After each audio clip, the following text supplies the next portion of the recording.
Dictation 100 शब्द प्रति minute start होगा 5 सेकंड बाद। स्टार्ट।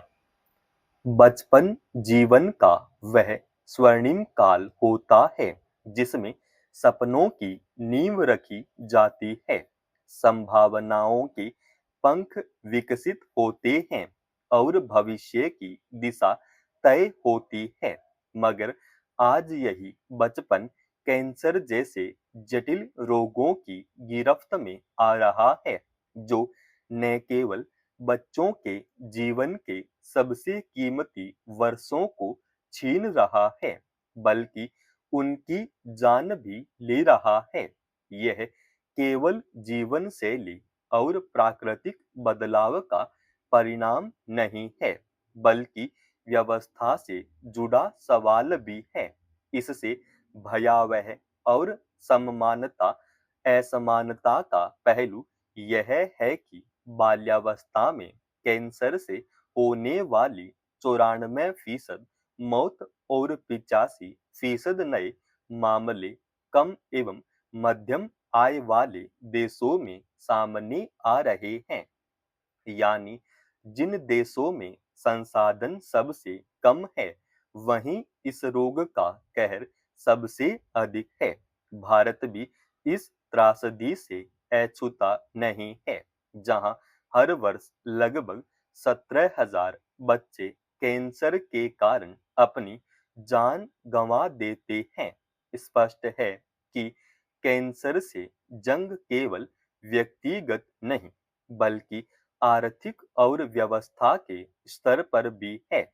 द लेसेंट में प्रकाशित रपट ग्लोबल बर्डन ऑफ डिजीज 2023 बाल्यावस्था में कैंसर के संकट की भयावहता को उजागर करती है।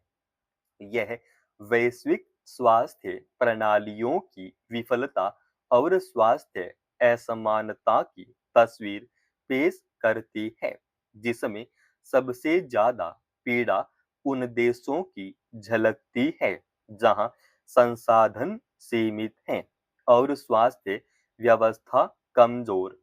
रपट के अनुसार वर्ष 2023 में दुनिया भर में बाल्यावस्था के कैंसर के लगभग 3.77 लाख नए मामले सामने आए और करीब 1.44 लाख बच्चों की मृत्यु हो गई। इससे स्पष्ट है कि बाल्यावस्था का कैंसर अब केवल एक चिकित्सकीय चुनौती नहीं रहा, बल्कि स्वास्थ्य व्यवस्था की संरचनात्मक कमजोरियों और सामाजिक आर्थिक असमानताओं का प्रतीक बन गया है। भारत के संदर्भ में यह संकट कई स्तरों पर जटिल है। एक और जटिल चिकित्सा विज्ञान ने कैंसर के उपचार में अभूतपूर्व प्रगति की है। दूसरी ओर इन आधुनिक सुविधाओं तक पहुंच अभी भी सीमित है। देश के बड़े शहरों में तो उन्नत कैंसर उपचार केंद्र मौजूद हैं, लेकिन ग्रामीण और दूरदराज क्षेत्रों में ये केवल सुविधाएं न के बराबर हैं। परिणाम स्वरूप अधिकांश बच्चे तब अस्पताल पहुंचते हैं जब बीमारी अंतिम चरण में होती है। यही कारण है कि भारत में बाल कैंसर के मामलों में जीवित रहने की दर विकसित देशों की तुलना में काफी कम है। लेसेंट की रपट से पता चलता है कि बाल्यावस्था का कैंसर वर्ष 2023 में बच्चों की मृत्यु का 8वां प्रमुख कारण रहा। यही नहीं, यह डिसेबिलिटी एडजस्टेड लाइफ ईयर्स के संदर्भ में भी 10वां सबसे बड़ा कारण है।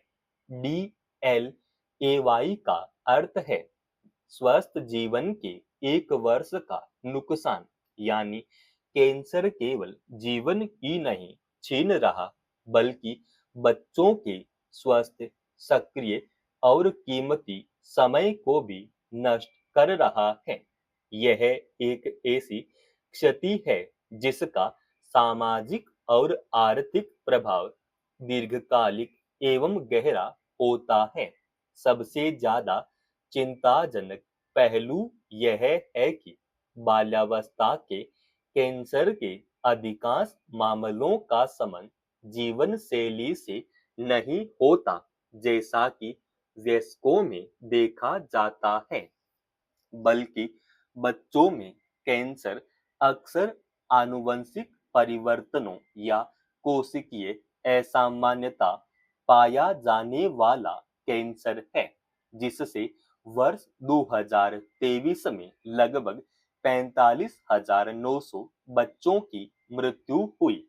इसके बाद मस्तिष्क और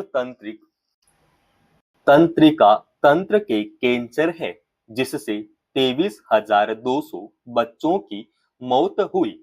वैश्विक परिप्रेक्ष्य में देखें तो एक विरोधाभास स्पष्ट रूप से उभर कर सामने आता है।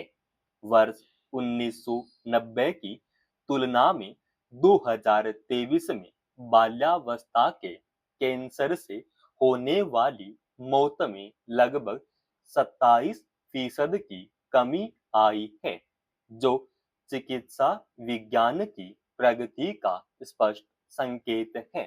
मगर यह प्रगति समान रूप से वितरित नहीं है।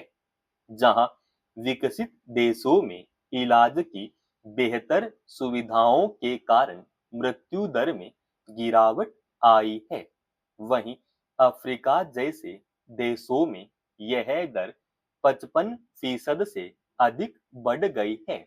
यह असमानता साफ तौर पर वैश्विक स्वास्थ्य व्यवस्था की विफलता को दर्शाती है।